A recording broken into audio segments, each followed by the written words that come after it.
have three choices.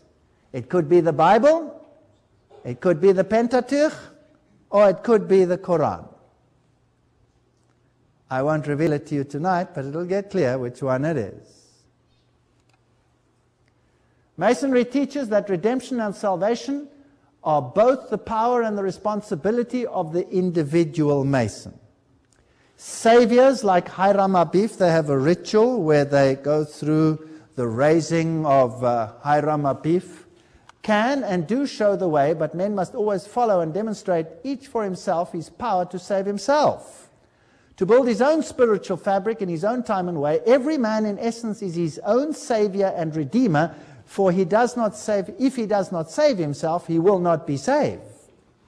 All right, now it's getting a little bit clearer. Do we need Jesus Christ in all of this? Not really. The Masonic author Pearson admits the Masonic legend stands by itself, unsupported by history or other than its own traditions, yet we readily recognize in Hiram Abif, this is the one who is symbolically raised from the dead when a Mason in his ritual is called out of the coffin to rise up and receive new life. We recognize Osiris of the Egyptians, the Mithras of the Persian, the Bacchus of the Greek, Dionysius of the fraternity of the Artifice, and Attis of the Phrygians, whose passion, death, and resurrection were celebrated by these people respectively.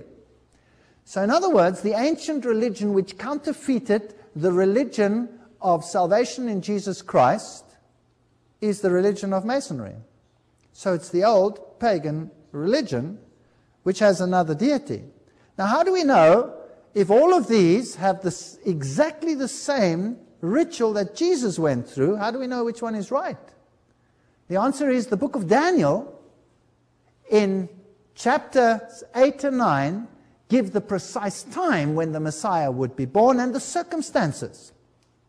And that is why the Jews have placed a curse on anyone who numbers the 70 weeks, because then you would find out who the real Messiah is. So none of these could qualify for a Messiah because none of them had been predicted to the letter. So if we look at their symbolism, you will find it there. You will find the obelix, which is a symbol of the male organ of Osiris, which got lost when he was disseminated, and Isis put him together and built the missing piece. Well, let's not go into too much detail. Anyway, she did manage to get pregnant by it and give birth to Horus. So here we have the Egyptian. You will see here that the Torah, the Ten Commandments. You'll see candlesticks, you'll see pyramids, you'll see Egyptian worship, you will see sun worship, all of it in their symbolism. Here is a ritual of the raising of Hiram Abif. Here is the book, The History of Freemasonry, and you'll notice the symbol over there at the top, the all-seeing eye, which is also the symbol of the Jesuits. Remember, in the previous lecture we showed that the Jesuit order created Freemasonry, wrote its rituals, and we gave all the quotes. Everything has been done. You can look it up in the previous lecture. So I'm not going to go into that detail. Here are some of the symbols that they use, and we can look at some of them. The symbols come to have two meanings. Remember, everything we're using here is a bona fide quote.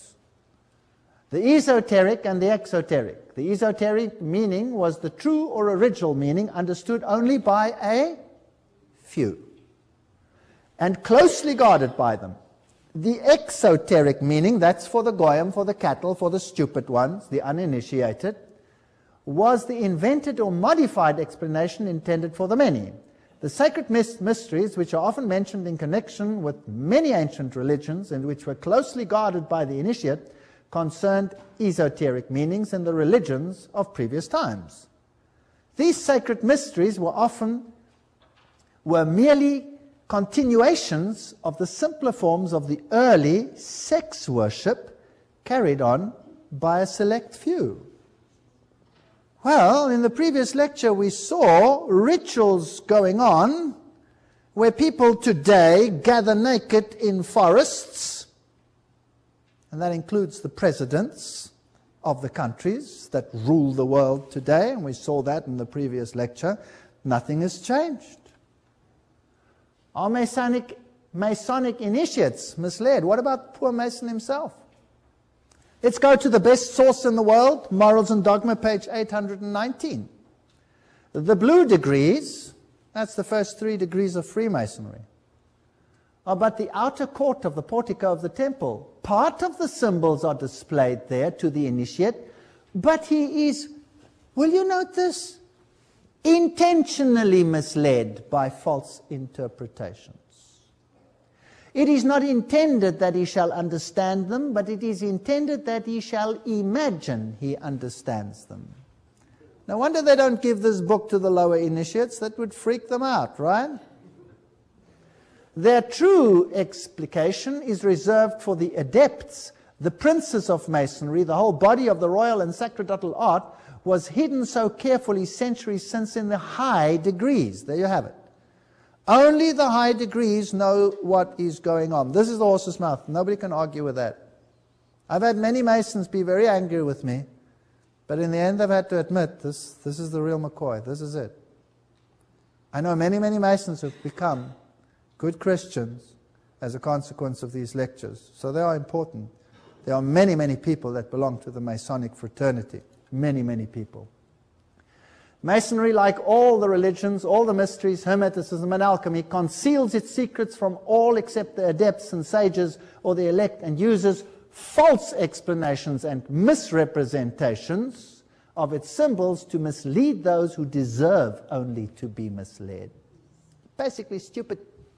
We're just using you to conceal the truth, which it calls light from them, and to draw them away from it. Truth is not for those who are unworthy or unable to receive it or would pervert it. So Masonry jealously conceals its secrets and intentionally leads conceited interpreters astray. Morals and Dogma, page 104, 105.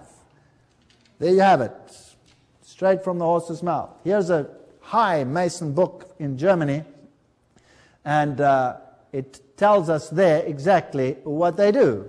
A Freemason, that's what stands there. Formed out of the materials of his lodge, behold the Master Mason rare, whose mystic portrait does declare the secrets of Freemasonry fair for all to read and see, but few there are to whom they're known, though they so plainly here are shown.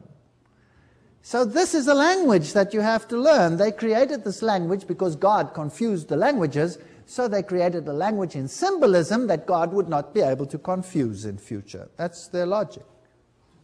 Now let's have a look at some of the symbols and see where we get. Crossed swords are part of the symbols. Cornucopia, the horn of plenty.